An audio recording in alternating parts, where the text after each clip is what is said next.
This life. So ngayon ay itatry namin ang massager na in-order ng aking asawang Indiano dahil palagi kong nirarap ang aking paa dahil nga napakasakit niya. So ngayon i-open na natin ang mag-unbox tayo ng massager.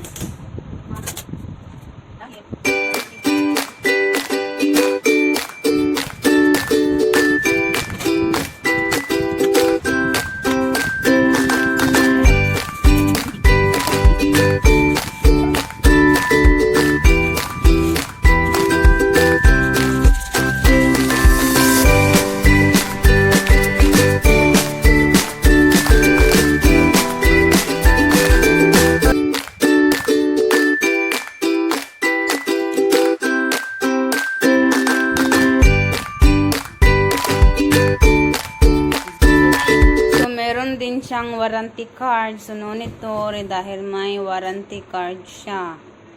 And then, ito ang kanyang manual book kung paano gamitin. How to use.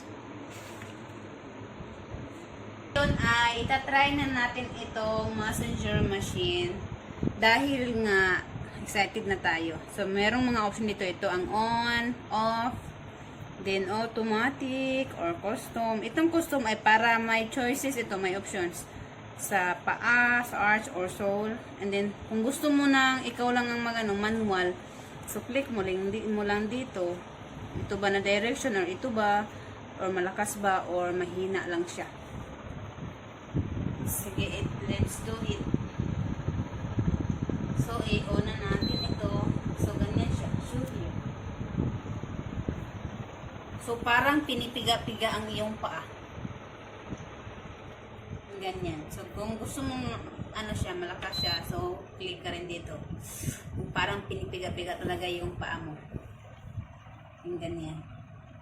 So, ang sarap sa pakiramdam. Napakasarap sa pakiramdam. Good part. Na-satisfied na ako. So, i-off ko na. So, long press mo lang ang off. Oh, off na siya.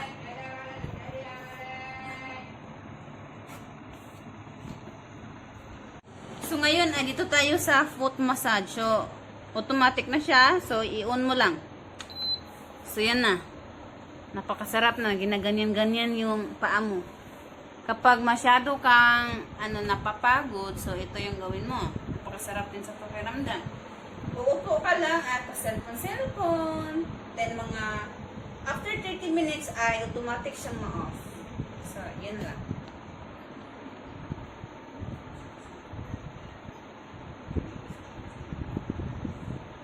Then, it's your turn.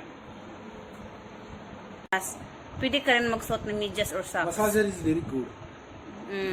The leg will be rolling forward direction and backward direction. Yes. Like this. So, ito siya. Yeah, slowly the legs will forward direction. Yes, like that. Then one step completed, so it will then reverse direction. Yes. So, worth it ang massager.